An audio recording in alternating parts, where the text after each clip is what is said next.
எங்கள் அம்மா அப்பா நாங்கள் நான் தான் மூத்த பிள்ளை எங்கள் அம்மா அப்பா. நான் அந்த மண்ணிலையில் இருந்து நான் இருக்க வேண்டும் அந்த வீட்டில் கட்டத்தை விட நான் அந்த வீட்டில்.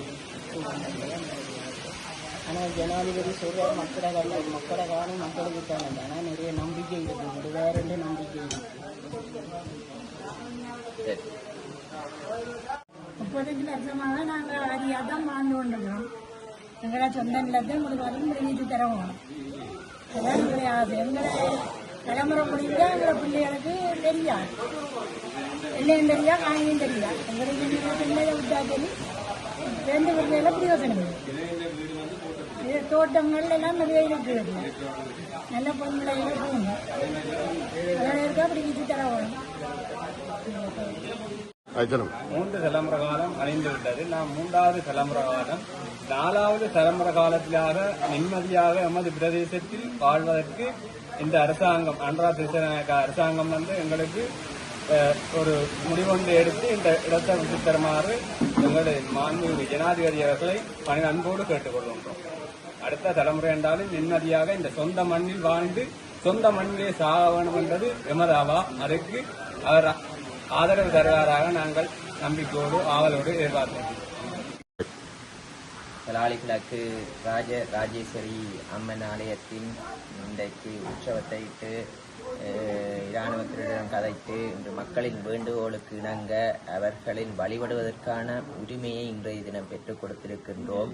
ஏனென்றால் மக்கள் கூறுகிறார்கள், இதே நாளில்தான் இந்த இடத்திலிருந்து இடம்பெயர்ந்து 90ஆம் ஆண்டு 6ஆம் மாதம் 15ஆம் தேதி இந்த இடத்தை விட்டு யுத்த காரணங்களால் இந்த இடத்தை விட்டு இடம்பெயர்ந்து சென்றிருந்தனர். 35 வருடங்களுக்கு மேலாகின்றது. இன்னும் இந்த காணிகளும் விடுவிக்கப்படவில்லை.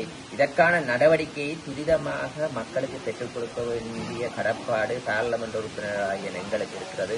அதற்காகத்தான் இந்த பிரதேச மக்களும் நம்பிக்கை நிமித்தம் வாக்களித்து நிற்கிறார். அந்த நம்பிக்கையை பலப்படுத்த வேண்டிய கடப்பாடு நமக்கு உண்டு.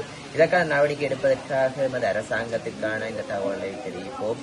அதே நேரம் இந்த ஆலயத்திற்கு இப்போது தற்காலிகமாக ஒரு சிறிது காலத்துக்கு தற்காலிகமாக வந்து செல்வதற்கான நடைமுறையை எடுப்பதற்கு நாங்கள் தீர்மானித்திருக்கிறோம். தற்காலிக வீதியினூடாக எதிர்வரும் காலத்தில் இது பூராகவும் கிழக்கு பகுதியை விடுவிப்பதற்கான நடவடிக்கையை நல்லெண்ண சமிக்கையையும் இராணுவ தலைவர் சமிக்கையை தெரிவித்திருக்கின்றனர். வந்தடத்தில் எதிர்வரும் காலத்தில் இந்த பிரதேசமானது அழகான மக்கள் குடியிருப்பாக இந்த ஆலயத்தை நான் கூறுகிறேன். அழகான மக்கள் குடியிருப்பாக சிந்தளிப்பான பிரதேசமாக இடம் திகழும் என்று வரும்போது தெரியும். இந்த பிரதேசம் என்பது காடு மக்கள் இருக்கிறது.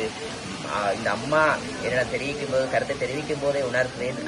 அழுகிறார், கண்ணீர் வருகிறது. இப்போது இங்கே வந்து தன் வாழ்வேன் என்ற எண்ணப்பாடுடன் இருக்கிறார். அதற்காக நாங்கள் துரிதமான நடவடிக்கை எடுப்பதற்காக இந்த பிரதேச வாழ் மக்களுக்கு தெரிவித்துக் கொள்கிறேன்.